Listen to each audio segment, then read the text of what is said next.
Ой, жас қалайсыңдар? Жақсы, өздеріңіз қалайсыздар? Әкел сумкаңды. Кірсе үйге. Үй іші бәрі жақсы ма, мама папамдар қалай? Жақсы, аман есен. Бізден қашан келеді? Қазір келіп қалу керек. Жас.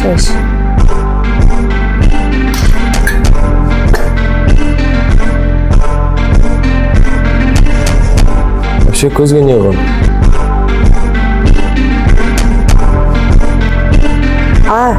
Кеше свет өшіп қалып, есікке ұрған едім.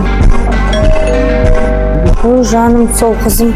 Байқап жүрмейсің ба, абайламайсың ба? Қызым, не болды? Әкешім құлап қалдым. Өзің құлап қалдың ба? Ешкім ұрмады ма? Жоқ. Құлап қалғанына жаныңыз ашып жатыр. Егер де біреу ұрса, не істер едіңіз? Бұл менің қызым, алтыным. Егер де кімде-кім тиетін болса, менің қызыма, мен аямаймын онда. Егер де менің де әпкеме біреу тиісетін болса,